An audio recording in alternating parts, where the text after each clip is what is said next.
For those that don't know, and I'm sure there's probably no one here that doesn't, but Tim's listening parties were created by Tim very quickly into lockdown as a way for music fans to connect over their love of the same album. So the idea was that everyone would get together on Twitter at the same time, all hit play on the same album at home, and then Tim would host it or pass it on to an artist who would then give you insights into every track that you could hear. It became a kind of online phenomenon very quickly, this shared listening experience, bringing people together in lockdown, which is fantastic. Yeah. And then you ended up creating more than 1,000 of them to date. And it's evolved into a radio show and a sort of spin-off podcast. Yeah. And then we'll find out more about where it's going as well in this session. We did one a night for a little bit at 10 o'clock. And that soon became like 8, 9 and 10 because everybody wanted to do them. And then there was an introduction of a new band at 7 o'clock. I see, right. Yeah, and then all the festivals weren't happening. So we would do like the equivalent of the lineup, but doing an album. And that's how it became like 10 a day on right. some weekends, which was pretty fascinating, very exhausting. I mean, basically, I do hand it over to the artist who talks about their record, and we all play the record at the same time, and the artist tweets along in real time. Yeah, yeah. But I would be retweeting everything, and I would be kind of like sharing some of my own thoughts about the record too, and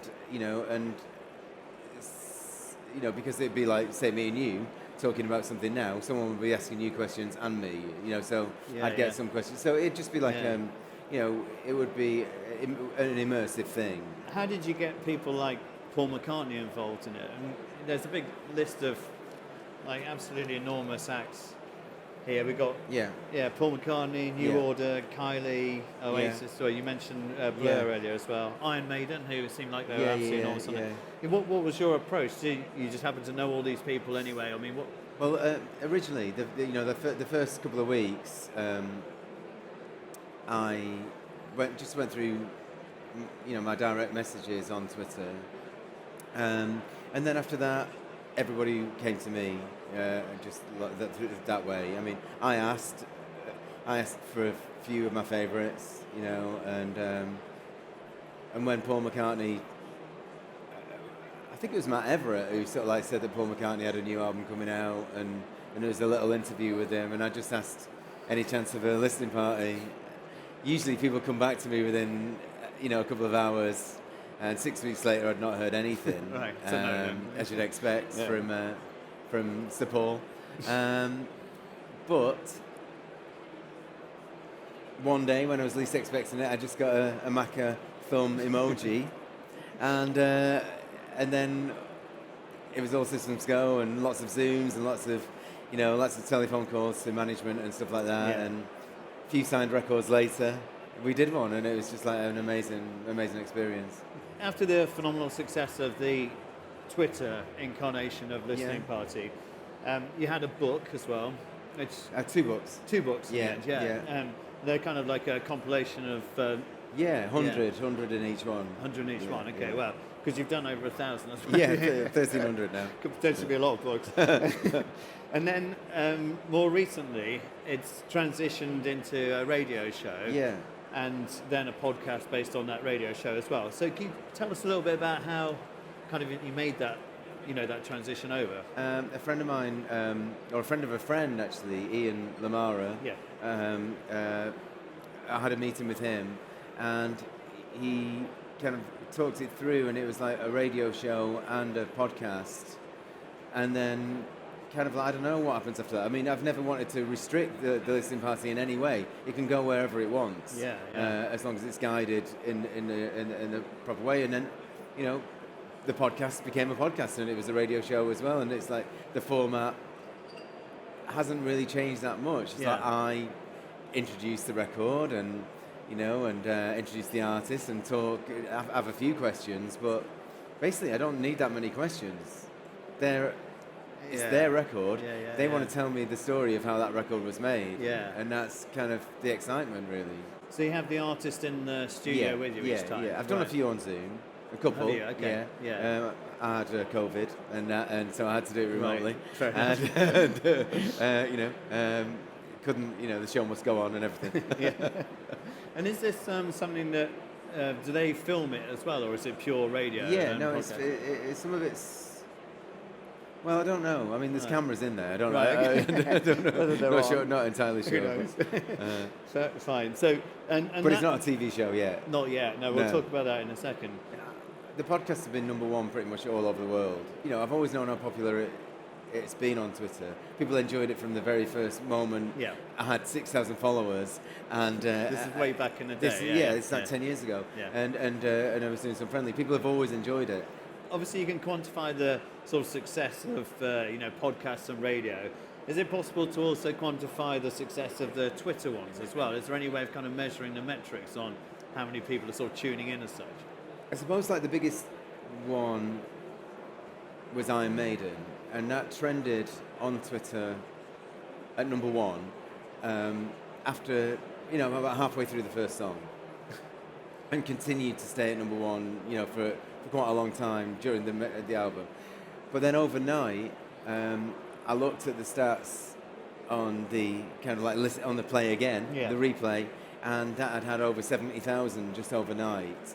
And it was mostly in South America, which was kind of quite an amazing thing. I mean, heavy metal's quite big in South America, but it was still a breathtaking thing to see that just as I slept. What's been your kind of highlights of the listening party so far? On the radio show? Yeah. It was really exciting talking to Dave Davis from the Kings. Yeah. It was a compilation album, which Perfect. It was perfect for radio for sure, and all the hits, 40 big ones. Yeah. So that was classic. And Skunk and Nancy, that was a really great one too. I mean, with anyone who wants, to be involved, any bands, whether it's Paul McCartney or whether it's like Sophie Royer, someone you've not heard of, it's what they put into and how they engage with people.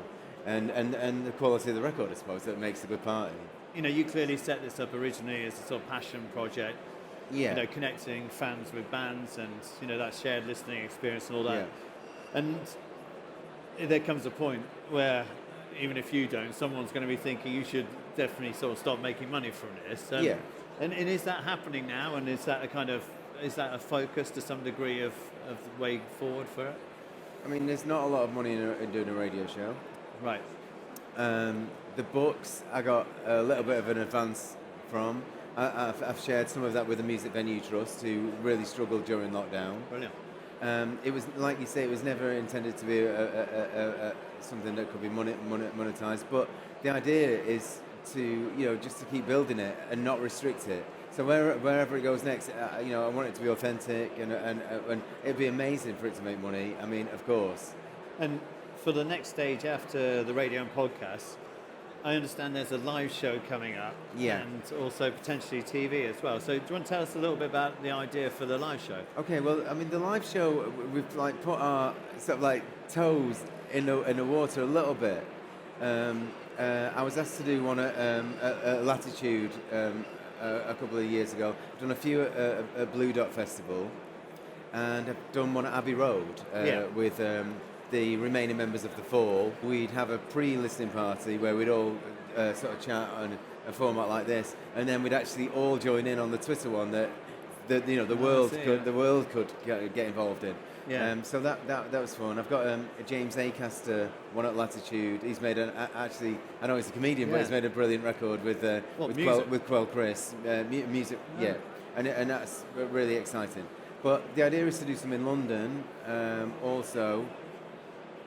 Hopefully quite soon, but when the time's right. Even though on the surface, I suppose it looks like it's quite just a thing that happens, just like I'm just typing away or whatever, or there's a lot of work that goes into it. Oh, sure, yeah. People are interested in doing a TV show. There's a couple of people who've contacted us about it. Yeah. I mean, I'd like to see it happen, and I'd be like, well, okay, yeah. When the time is right, the time's going to be right. During lockdown, I have been told that people were pitching on my behalf at TV shows without me knowing about it, Nice. which is kind of like Surreal. surreal. It's exciting and a bit upsetting as well. I'm sure they would have told me, Eventually. especially if I was presenting it. Yeah. Yes. So, I mean, it's definitely on the cards. I mean, people are interested in doing one. Yeah, you're kind of in the moment in those conversation stages then. Nothing's Yeah, kind of, yeah. And I think that'd be great. Yeah, you know, it'd be really that's good. naturally where it. Yeah. I thought the radio show and the podcast. It seemed like everyone thought that that's naturally where it should go next, and TV should be the next one too. After that. We've got only 5 minutes left, and we do Okay. have some questions from here. Okay. Before I go to these questions, I want to ask you one question, which is there's a lot of talk about AI at the moment, and there's a lot of artists sort of pro and against it, and experimenting. I mean, how do you feel? Would you like to see an AI charlatans track coming out? A bit like there's been a Drake and Oasis. It's funny you should say that because I actually I went to GPT. Yeah. And I kind of like wrote in write a song in the style of the Charlatans, and it wrote stuff like I'm walking along dreaming as I come to and it was like kind of similar to some of my lyrics, but and I asked it a couple of times to try and improve on it, and then I started writing some chords to it. So I've written an AI. I mean, for a minute I thought I'd do an EP like it, but then I probably won't. But it was just an interesting thing to do, and I found it really exciting because my son finds it boring reading books. Yeah. So I got AI to write a limerick for him, including all his favourite things like his toys and Star Wars and Lego and things like that. If you read out the one. Well, okay. So the first one is come through as Twitter's going through a few changes under Mr. Musk's ownership. Are you still happy with how it works and its direction, or should we worry that he's breaking it? I don't know how much it has affected me personally. I mean, there's that whole thing about the blue tick, which it's just ridiculous. Do you have one still? No, I'm not interested in buying it. I mean, I did have a Tim emoji, which was gifted to me, and Elton John, which I was very pleased about. No one else, just the two. It was funny because I had to renew it, not money wise, just had to remind them because it was only up for 3 months, and then I had to keep reminding them. And now, of course, Elon Musk has sacked everybody. Then is that gone? That's gone now. But I've got no point of contact to maybe I should try him. But anyway, that's that. And then there's another one here. Said you've had amazing guests on the listening party, but who would be my dream guest?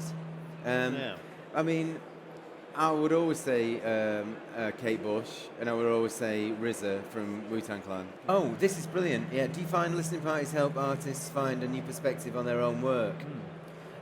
Okay, so there's a great story about Dexys Midnight Runners, and a brilliant band from the, I guess, late 70s, early 80s, and they're still going now, but I mean, Kevin was really reluctant because he doesn't like looking back, and he didn't like any of his records that he'd made. What, even at Dexys? He didn't like the first 3 albums, even though they're masterpieces, and everybody tells him that. Yeah. And so the first lineup of Dexys, there's about 8 people, and they'd all fallen out, but they all wanted to get involved, and they all became friends again. Well, after After the listening party. Amazing. And not only that, Kevin said he loved the album because he'd heard it with a new perspective, listening, because you can really, even though you can feel that there's thousands of people all over the world listening with you, and he must have felt that and had a brand new kind of like perception, brand new view of a work that he'd hated for 40 years. That's amazing, yeah. And it happened with all his albums. It was like a different lineup. Dexys Part 2 was like 10 people, all different people, and they all became friends again, and then he loved all that. So anyway, that's the story, and he mentions it all the time. Yeah, fantastic. What a great legacy along with everything else with listening party obviously as well. Right, we have to stop because it's on zero. Okay. Can we have a round of applause for Tim, please? Oh, thank you very much. That's so kind. Yeah, brilliant Thanks. stuff. Thanks. Thanks so much, Tim. Thank you.